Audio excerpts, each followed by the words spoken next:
Good morning friends. Biology आपको पढ़ा रहे थे, डीएनए आपको पढ़ा दिए थे, आरएनए आपको बताना था। आरएनए भी आपको कुछ हद तक बता दिए थे, कुछ आपको बताना था, बट हम पीछे से रिवीजन करते हुए चलेंगे क्योंकि डायरेक्ट आपको आगे बता देंगे तो आपको पीछे वाला समझ में आएगा नहीं, आगे वाला आप भूल जाइएगा। देखिए हम आपको बता रहे थे आरएनए, राइबोज न्यूक्लिक एसिड, इसमें तो कहीं कोई दिक्कत नहीं है। आरएनए का फुल फॉर्म होता है राइबोज न्यूक्लिक एसिड। आरएनए आपको बताया था सिंगल स्टैंडर्ड होता है। आरएनए में आपको बताया था कि एडेनिन थाइमीन के जगह यूरेसिल होता है, ग्वानिन साइटोसिन होता है। आपको डीएनए भी बताए थे। अब चलिए आरएनए के टाइप देखते हैं। आरएनए कितने टाइप के होते हैं? आरएनए कितने टाइप के? आरएनए 3 टाइप के होते हैं। आरएनए कितने टाइप के होते हैं? 3 टाइप के होते हैं। आरएनए होते हैं आपके 3 टाइप के। एक होगा mRNA, बताएंगे आगे क्या होता है। एक वो होगा tRNA, एक होगा rRNA। अब देखिए, अब तो बोलेंगे सर लिख दिया आप mRNA, tRNA, rRNA, इसका मतलब कुछ पता नहीं है क्या होता है। तो देखिए mRNA का मतलब होता है मैसेंजिंग आरएनए, मैसेंजिंग आरएनए, ये मैसेज देगा, ठीक है। tRNA का मतलब होता है ट्रांसफर करेगा। rRNA का मतलब होता है राइबोसोम आरएनए, rRNA का मतलब होता है राइबोसोम आरएनए। राइबोसोम आरएनए क्या करेगा? तो प्रोटीन का निर्माण करेगा। जैसे देखिए क्या होता है, ये मैसेंजिंग आरएनए है ना, ये एमिनो एसिड को पहचान करता है। ये क्या करेगा? एमिनो एसिड को पहचानेगा। ये ट्रांसफर आरएनए है ना, ये एमिनो एसिड को rRNA के पास भेजेगा। ये एमिनो एसिड को सेंड करेगा।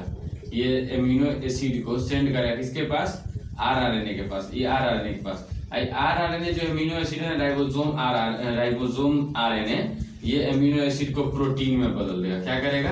प्रोटीन में बदल देगा। देखिए ध्यान से समझिए, मैसेंजिंग आरएनए जो है, मैसेंजिंग आरएनए एमिनो एसिड की पहचान करता है। एमिनो एसिड कहाँ है, एमिनो एसिड कैसा है, वो पहचान करेगा।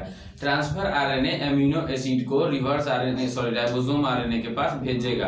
ट्रांसफर का मतलब क्या होता है? ट्रांसफर मतलब यहाँ से वहाँ भेजना, ट्रांसफर मतलब यहाँ से वहाँ भेजना। उसका मैसेंजिंग मतलब क्या? किसी चीज की पहचान। मैसेंजिंग मतलब किसी को कुछ अच्छे से पहचान, आइडेंटिफाइंग के लिए भेजना कुछ। तो मैसेंजिंग आरएनए एमिनो एसिड की पहचान करेगा। ट्रांसफर आरएनए एमिनो एसिड को राइबोसोम आरएनए के पास भेजेगा। मैसेंजिंग आरएनए एमिनो एसिड की पहचान करेगा, ट्रांसफर आरएनए एमिनो एसिड को राइबोसोम आरएनए के पास भेजेगा। राइबोसोम आरएनए क्या करेगा? उसका प्रोटीन में निर्माण करेगा। राइबोसोम आरएनए क्या करेगा? उसका प्रोटीन में निर्माण करेगा। राइबोसोम आरएनए क्या करेगा? प्रोटीन में निर्माण करेगा। देखिए 3 टाइप का आरएनए होता है। एक मैसेंजिंग आरएनए, इसको लिखिए देते हैं तो आप लोग को कोई ठीक नहीं। मैसेंजिंग आरएनए,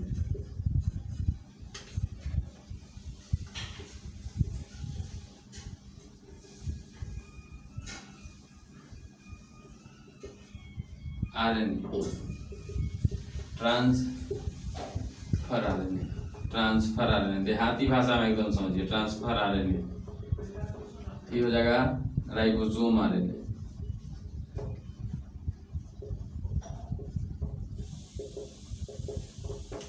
अब देखिए मैसेंजिंग आरएनए क्या करेगा? एमिनो एसिड की पहचान करेगा, आइडेंटिफाई करेगा एमिनो एसिड को। एमिनो एसिड क्या होता है? वो अम्ल होता है। एमिनो एसिड क्या होता है? वो अम्ल होता है, आपके बॉडी में पाया जाता है, ठीक है। मैसेंजिंग आरएनए क्या करेगा? एमिनो एसिड की पहचान करेगा। ट्रांसफर आरएनए क्या करेगा? एमिनो एसिड को भेजेगा। किसके पास भेजेगा? तो राइबोसोम आरएनए के पास भेजेगा। rRNA क्या करेगा? तो आपका मतलब राइबोसोम आरएनए आपका प्रोटीन में निर्माण करेगा। एक सेकंड रुक जाइए, कैमरा थोड़ा ढीला लग रहा है। हाँ तो देखिए हम लोग कहाँ थे? मैसेंजिंग आरएनए क्या करेगा? तो एमिनो एसिड की पहचान करेगा। आपका ट्रांसफर आरएनए क्या करेगा? तो एमिनो एसिड को भेजेगा। एमिनो एसिड को कहाँ भेजेगा? राइबोसोम आरएनए के पास भेजेगा, ताकि राइबोसोम आरएनए उसको पकड़ के प्रोटीन बना सके। एमिनो एसिड को कहाँ भेजेगा? राइबोसोम आरएनए की तरफ। देखिए आपको हम दूसरे तरीका से बताते हैं। हमको लगता है कि आप लोग को समझ में आ गया होगा, लेकिन एक बार और बता देता है आपको दूसरे तरीका से। देखिए ये सब कुछ नहीं, ये सब फालतू बातें हैं।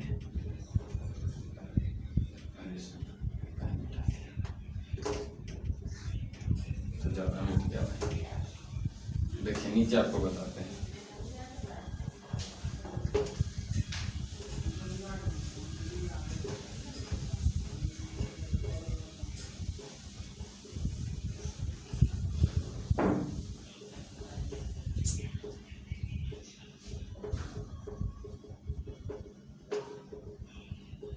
देखिए ये मैसेंजिंग आरएनए है, पहला यही पढ़ते हैं। मैसेंजिंग आरएनए जो है एमिनो एसिड को आइडेंटिफाई करेगा, पहचानेगा। आराम समझिए, एमिनो एसिड को ही पहचानेगा। आई ट्रांसफर आरएनए जो है टी आरएनए, ये एमिनो एसिड को भेजेगा, एमिनो एसिड को भेजेगा किसके पास? तो आरएनए के पास सेंड करेगा, लिख देते सेंड करेगा। आई आरएनए जो है आरएनए ये क्या करेगा? एमिनो एसिड को प्रोटीन में बदलेगा, प्रोटीन बनाएगा। देखिए तीनों ध्यान समझिए। पहला जो है मैसेंजिंग आरएनए वो एमिनो एसिड की पहचान करेगा, पहला मैसेंजिंग आरएनए जो है वो एमिनो एसिड की पहचान करेगा। ट्रांसफर आरएनए एमिनो एसिड को भेजेगा, कहाँ भेजेगा? तो आरएनए के पास, राइबोसोम आरएनए के पास। राइबोसोम आरएनए एमिनो एसिड को क्या करेगा? प्रोटीन में बदलेगा। देखिए ध्यान से कि तीनों एक दूसरे से ही कनेक्ट है, तीनों एक दूसरे से ही मिला हुआ है, सब कुछ तीनों एक दूसरे के साथ हो रहा है। मतलब पहले प्रोसेस हुआ मैसेंजिंग आरएनए में, उसके बाद प्रोसेस हुआ आपका ट्रांसफर आरएनए में, उसके बाद आपका प्रोसेस हुआ राइबोसोम आरएनए में। ठीक है, देखिए एमआरएनए क्या करेगा? एमिनो एसिड को पहचानेगा कि एमिनो एसिड होता क्या है। जब सब एसिड जाएगा ना तो उसमें से एमिनो एसिड के रुक तुमसे काम है तो क्या दिक्कत है भाई? अरे तुम एमिनो एसिड है ना? तो हाँ एमिनो एसिड है। तो मैसेंजिंग आरएनए एमिनो एसिड को पहचान लिया। अब मैसेंजिंग आरएनए चुपचाप बोलाएगा ट्रांसफर आरएनए को, देखो एमिनो एसिड को पकड़ के रखे हैं, देखो एमिनो एसिड को पकड़ के रखे। अब ट्रांसफर आरएनए क्या करेगा? एमिनो एसिड को कहेगा अच्छा एमिनो एसिड है, चलिए आपको एक जगह भेजते हैं। अरे कहाँ भेजिएगा भाई? तो चलिए ना आपको एक जगह भेजते हैं। एमिनो एसिड को कहाँ भेज देगा? Ribosome RNA. अब राइबोसोम आरएनए कहेगा आप तो तुम आ गया, पकड़ा गया। तो एमिनो एसिड को पकड़ेगा, बदल किस में देगा? प्रोटीन में बदल देगा। प्रोटीन से तो आपको पता है कि हमारे बॉडी में प्रोटीन से ऊर्जा मिलता है। प्रोटीन नहीं रहेगा तो हड्डी उड्डी मजबूत कैसे होगा जी? प्रोटीन से सब कुछ होता है। अब प्रोटीन रहना भी चाहिए। तो प्रोटीन का निर्माण कौन करता है? आरएनए। प्रोटीन का निर्माण कौन करता है? आरएनए। Ribosome RNA. प्रोटीन का निर्माण कौन करता है? Ribosome RNA. प्रोटीन का निर्माण कौन करता है? Ribosome RNA. एक बार और बोलिए तो, प्रोटीन का निर्माण कौन करता है? Ribosome RNA. देखिए मैसेंजिंग आरएनए का काम बस इतना होता है कि एमिनो एसिड को पहचानेगा। आपका ट्रांसफर आरएनए का काम इतना ऐसा रहता है कि एमिनो एसिड को वो भेजेगा, लेकिन किसके पास भेजेगा? वो आरएनए के पास। आरएनए के पास क्यों भेजेगा? आरएनए के पास अगर नहीं भेजेगा तो आरएनए प्रोटीन कैसे बनाएगा? आरएनए का मतलब राइबोसोम आरएनए प्रोटीन कैसे बनाएगा? इसको अमीनो एसिड मिलेगा तब ना प्रोटीन बनाएगा। हमको लगता है कि आपको तीनों टाइप समझ में आ गया होगा। अब आपको हम एक चीज बनाते हैं। देखिए डीएनए से आरएनए बनेगा ना तो ट्रांसक्रिप्शन कहलाएगा। डीएनए से आरएनए बनेगा, आरएनए तो ये कहलाएगा ट्रांसक्रिप्शन।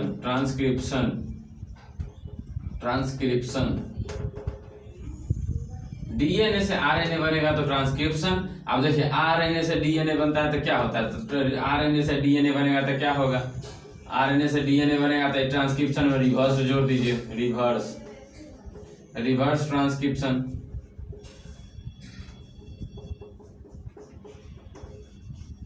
देखिए ध्यान से देखिए, डीएनए से आरएनए बना था ट्रांसक्रिप्शन। अगर मान के चलिए दूध से चाय बना तो चाय से फिर दूध बनवे नहीं करेगा। लेकिन अगर मान के चलिए बनेगा तो क्या रिवर्स में प्रोसेस हो गया। जैसे देखिए अगर बर्फ को पिघला दिए, पानी बन गया तो बर्फ से पानी बन गया। अगर फिर पानी को बर्फ जमा दिए तो उल्टा हो गया, तो उल्टा को क्या बोलते हैं? रिवर्स। तो यही बात यहाँ है, डीएनए से आरएनए बना तो ट्रांसक्रिप्शन, अब फिर से आरएनए से डीएनए बन गया तो रिवर्स ट्रांसक्रिप्शन। समझिए, ध्यान से समझिए, डीएनए से आरएनए बना तो ट्रांसक्रिप्शन, आरएनए से डीएनए फिर बन गया तो रिवर्स ट्रांसक्रिप्शन। फिर से देखिए, डीएनए से आरएनए बना तो ट्रांसक्रिप्शन, आरएनए से डीएनए फिर से बन गया तो रिवर्स ट्रांसक्रिप्शन। कोई दिक्कत कहाँ है इसमें? ये तो इजीली समझ में आ रहा है। अब देखिए आरएनए से बनेगा, डीएनए से आरएनए समझ गए, आरएनए से डीएनए समझ गए। अब आरएनए से प्रोटीन बनेगा तो उसको क्या बोलेंगे? ट्रांसलेशन। डीएनए से प्रोटीन बनेगा तो ट्रांसलेशन, डीएनए से प्रोटीन बनेगा तो ट्रांसलेशन। देखिए यहाँ देखिए, डीएनए से प्रोटीन बन गया, ये प्रोटीन बन गया तो इसको क्या बोलेंगे?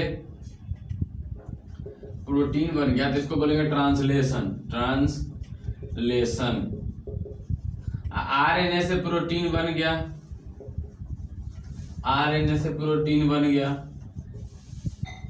इसको बोलेंगे रिप्लिकेशन। देखिए डीएनए से प्रोटीन बन गया तो ट्रांसलेशन, आरएनए से प्रोटीन बन गया तो रिप्लिकेशन। डीएनए से प्रोटीन बन गया तो ट्रांसलेशन, आरएनए से प्रोटीन बन गया तो रिप्लिकेशन। डीएनए से आरएनए बनेगा ट्रांसक्रिप्शन, आरएनए से डीएनए बनेगा रिवर्स ट्रांसक्रिप्शन। देखिए फिर से इसको मिटा देते हैं तो आपको खिचड़ी बन जाएगा और ठोस नजर आएगा ये।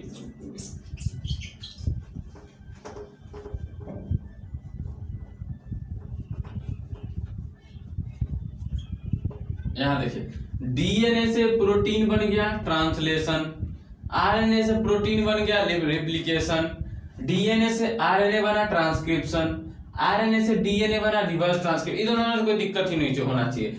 डीएनए से आरएनए बनेगा तो ट्रांसक्रिप्शन कहलाएगा, आरएनए से डीएनए बनेगा फिर उल्टा हो रहा है तो रिवर्स ट्रांसक्रिप्शन कहलाएगा, डीएनए से प्रोटीन बनेगा तो ट्रांसलेशन कहलाएगा, आरएनए से प्रोटीन बनेगा तो रिप्लिकेशन कहलाएगा। इसमें तो कोई दिक्कत नहीं है। कहीं कोई दिक्कत है तो बताइए, कमेंट कीजिएगा। कहीं कोई दिक्कत होगा चैनल को सब्सक्राइब कर लीजिएगा, वैसे आपको नोटिफिकेशन मिलता रहेगा। ठीक है, बीच में मेरा कुछ तबीयत खराब हो जाने के कारण हम वीडियो नहीं डाल पा रहे थे, वीडियो बना ही नहीं रहे थे, तबीयत खराब था तो पढ़ाएंगे क्या। तो अभी फिर से अगेन आ गए हम ट्रैक पे, फिर से आपको स्टार्ट कर दिए हैं। आज आपको हम खत्म कर देंगे सेल, कल से आपका सेकंड चैप्टर स्टार्ट हो जाएगा, सेकंड स्केलेटन स्टार्ट होगा, कंकाल तंत्र आपको पढ़ाएंगे, कल से हड्डी वगैरह के बारे में पढ़ाएंगे।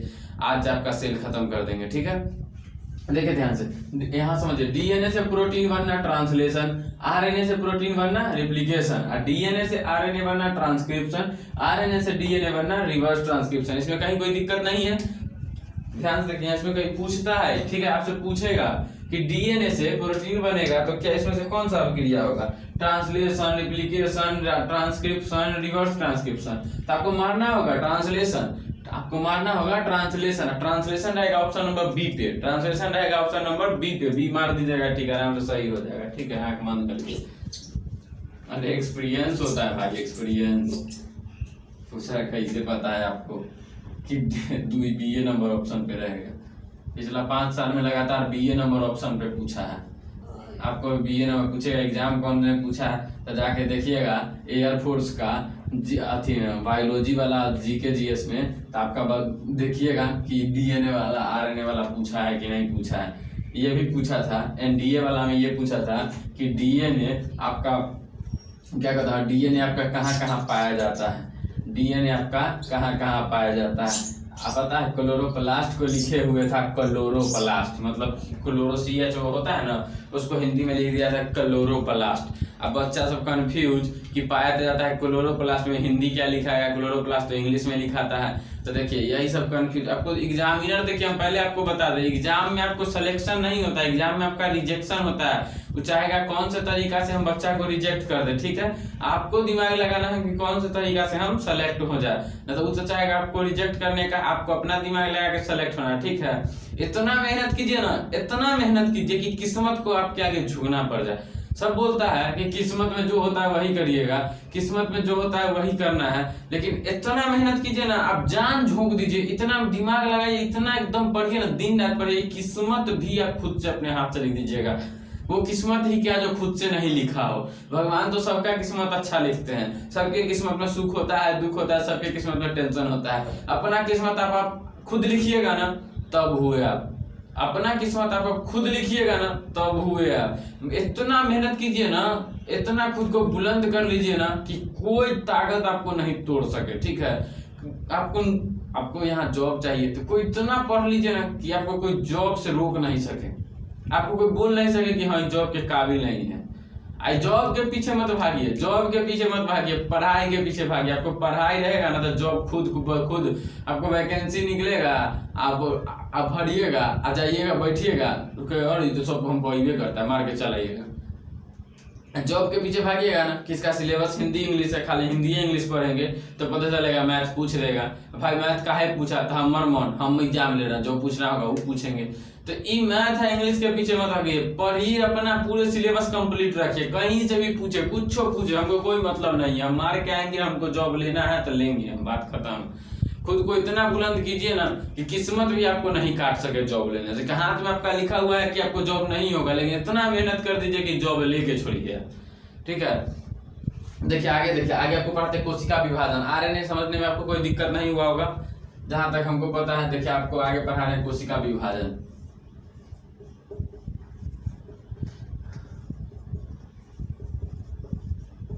देखिए कोशिका विभाजन जो होता है ना वो 3 टाइप से होता है। कोशिका विभाजन 3 टाइप से होता है। एक होता है असूत्री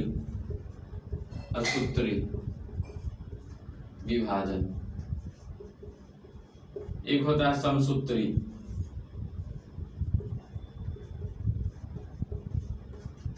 विभाजन, और तीसरा होता है अर्धसूत्री विभाजन। कोशिका विभाजन आपका 3 टाइप से होता है। देखिए कोशिका विभाजन क्या होता है। कोशिका विभाजन में एक मदर सेल रहता है, एक बड़ा सेल रहता है। अब बड़ा सेल बीच से ऐसे धंसते 2 सेल में बढ़ जाता है। तो कोशिका विभाजन कहने का क्या मतलब है, एक मदर सेल का 2 डॉटर सेल में टूटना, एक माता कोशिका का 2 पुत्र कोशिका में टूटना, उसको बोलते हैं क्या है, कोशिका विभाजन बोलते हैं। देखिए एक बड़ा सा कोशिका को 2 कोशिकाओं में टूट जाना, एक बहुत बड़ा कोशिका को 2 कोशिकाओं में टूट जाना क्या कहेंगे, कोशिका विभाजन कहेंगे। एक रस्सी को काट देते हैं तो क्या कहते हैं, रस्सी विभाजन हो गया। एक बड़का जमीन का टुकड़ा है उसको आधा कर देते हैं तो क्या बोलते हैं, जमीन का विभाजन हो रहा है। विभाजन नहीं बोलते, बंटवारा बोलते हैं, उसी को विभाजन भी बोलते हैं। देखिए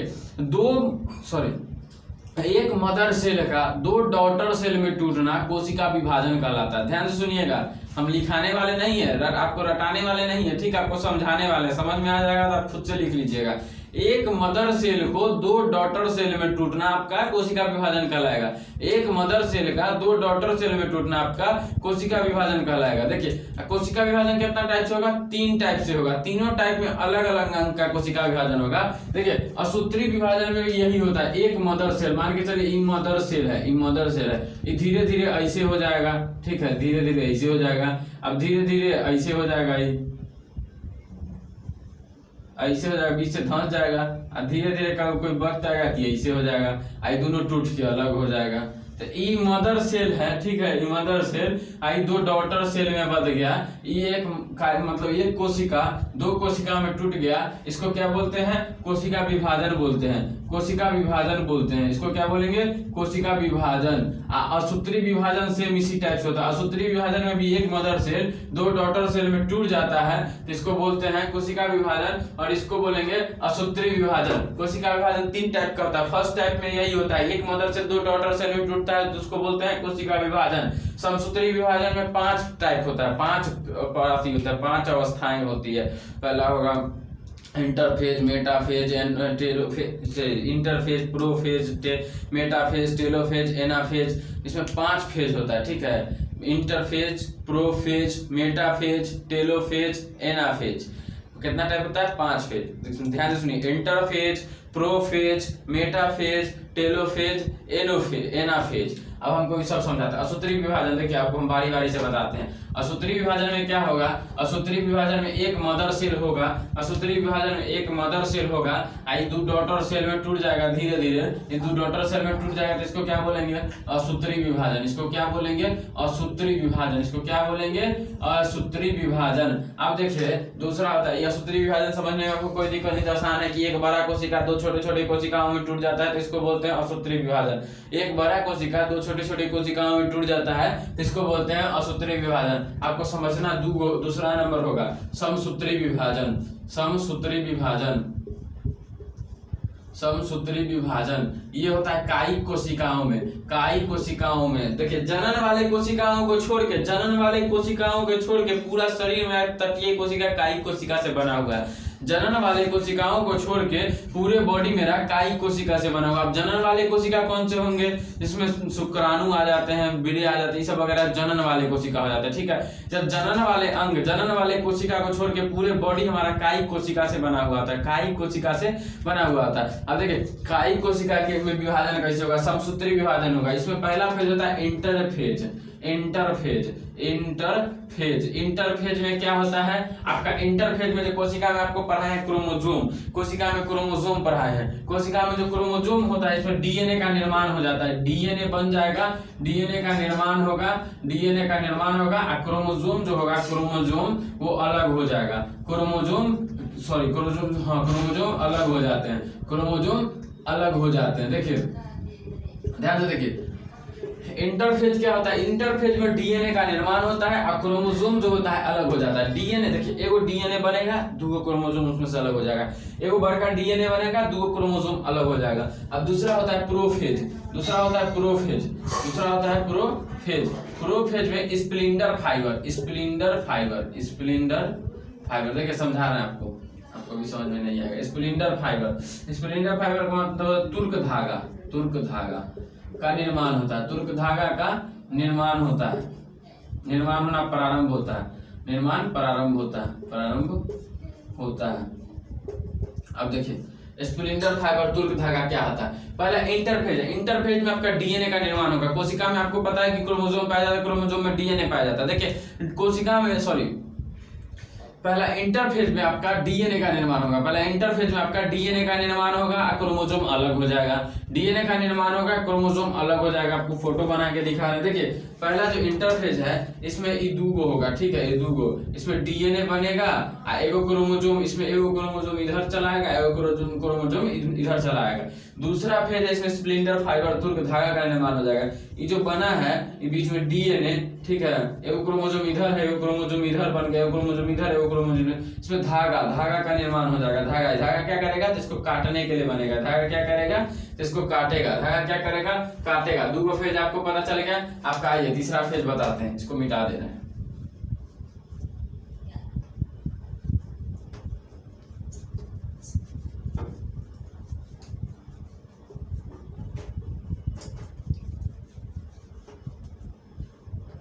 अब देखिए इधर तीसरा फेज, आपका तीसरा फेज क्या होगा, तीसरा फेज आपका मेटाफेज होगा। तीसरा फेज आपका क्या होगा, तीसरा फेज आपका मेटाफेज होगा। तीसरा फेज आपका क्या होगा, मेटाफेज होगा।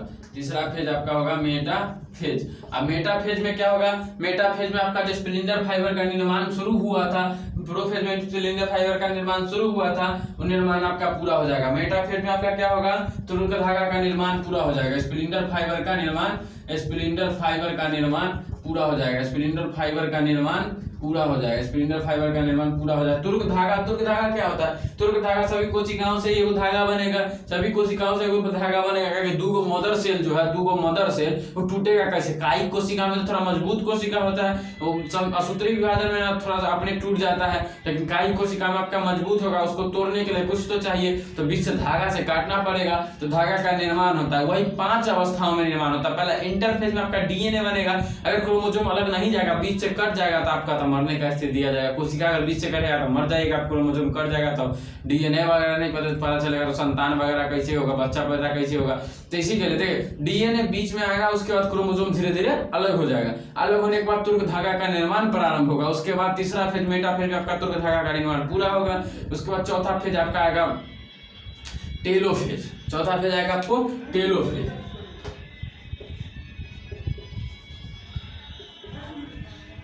चौथा फेज आपका आएगा टेलोफेज। अब टेलोफेज में आपका स्प्लिंडर फाइबर का निर्माण पूरा हो चुका है, क्रोमोसोम अलग हो चुका है। इसमें आपका होगा क्रोमोसोम जो होगा ना, क्रोमोसोम वो दोनों ध्रुवों पे चला जाएगा। ध्रुवों कहने का मतलब देखिए जो है ना, बीच में एगो ध्रुव ई हो गया, एगो ध्रुव ई हो गया। अब क्रोमोसोम जो बीच में था डीएनए और क्रोमोसोम, एगो घसा के इधर पे आ जाएगा, एगो घसा के इधर पे आ जाएगा, इस टाइप से हो जाएगा। देखिए थोड़ा बड़ा फिगर बनाते हैं, इस टाइप से हो जाएगा, एगो क्रोमोसोम इधर आ जाएगा, एगो क्रोमोसोम इधर आ जाएगा। अब पांचवा फेज जो होगा, पांचवा फेज एनाफेज, एनाफेज इसमें 2 डॉटर सेल में टूट जाएगा, ठीक है, 2 डॉटर सेल में टूट जाएगा, इधर सेल टूट गया, इधर सेल टूट गया। स्प्लिंडर फाइबर जो है, स्प्लिंडर फाइबर ये गायब हो जाएगा, स्प्लिंडर फाइबर मतलब खत्म हो जाएगा, स्प्लिंडर फाइबर खत्म हो जाएगा। अब स्प्लिंडर फाइबर खत्म कैसे होगा, तो भाई कोशिका से बना है, इसका काम पूरा खत्म हो गया तो ये गल जाएगा, ये स्प्लिंडर फाइबर गल जाएगा। पहला देखिए आपका यहाँ था इंटरफेज, इंटरफेज में डीएनए का निर्माण होगा, क्रोमोसोम अलग हो जाएगा। प्रोफेज में स्प्लिंडर फाइबर का तक धागा बनेगा, स्प्लिंडर फाइबर का धागा बनेगा। और तीसरा फेज स्प्लिंडर फाइबर धागा का निर्माण पूरा हो जाएगा। चौथा फेज में आपका स्प्लिंडर फाइबर धागा का निर्माण पूरा हो जाएगा, प्लस दोनों क्रोमोसोम ध्रुवों पे चला जाएगा, दोनों क्रोमोसोम आपका ध्रुवों पे चला जाएगा, दोनों क्रोमोसोम आपका ध्रुवों पे चला जाएगा। उसके बाद पांचवा फेज आपका एनाफेज होगा, एनाफेज में स्प्लिंडर फाइबर विलुप्त हो जाएगा, आपका 2 डॉटर सेल में टूट जाएगा। कोशिका विभाजन आपका हुआ खत्म। कोशिका विभाजन में अब बस इतना ही आपको 5 फेज पढ़ना है। कोशिका विभाजन में बस आपका इतना ही 5 फेज पढ़ना है। कोशिका विभाजन में आपको बस इतना ही 5 फेज पढ़ना है।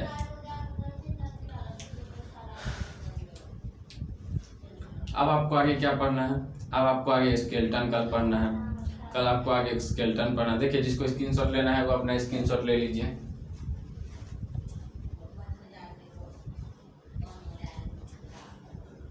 कोशिका विभाजन आपका हो गया खत्म। अब इसमें आपको आता है सिंड्रोम एक पढ़ना, एक आता है आपको सिंड्रोम पढ़ना, जिसमें अगर डीएनए की संख्या ज्यादा हो जाती है तो मतलब लिप वगैरह कट जो जाता है, यहाँ से देखिएगा तो नाक के पास से होठ कट जाता है, मतलब ये हो जाता है। उसके बाद किसी को देखिएगा छोटा हो जाता है, किसी में बांझ हो जाती है, लेडी सब जिसमें बोलता है कि बांझ हो गई है। ये सब आपको हम कल पढ़ाएंगे। आज के लिए इतना ही। आपको से हमको पूरे विश्वास है कि आपको कोशिका विभाजन समझ में आया होगा। अगर समझ में आया तो चैनल को सब्सक्राइब कर लीजिए। इस प्रकार से आपको नोटिफिकेशन बेल आइकन को भी दबा दीजिएगा, इससे नोटिफिकेशन आपको मिलते रहेगा। आगे क्लास होगा तो आपको हो जाएगा। उसके बाद आज शाम से हम आपको इंग्लिश का क्लास भी डाल दे रहे हैं। इसी चैनल पे आपको इंग्लिश के स्पोकन का क्लास मिल जाएगा, इंग्लिश स्पोकन का भी क्लास होगा। देखिए, इंग्लिश स्पोकन अलग होगा और इंग्लिश आपका जीएस के लिए, सॉरी, इंग्लिश आपका एग्जाम के लिए अलग होगा। इंग्लिश स्पोकन आपको बस डेली लाइफ में स्पोकन करने के लिए आपको बताया जाएगा, और आपका इंग्लिश का जो भी क्लास होगा, जो एग्जाम के व्यू से होगा, वो अलग होगा आपका।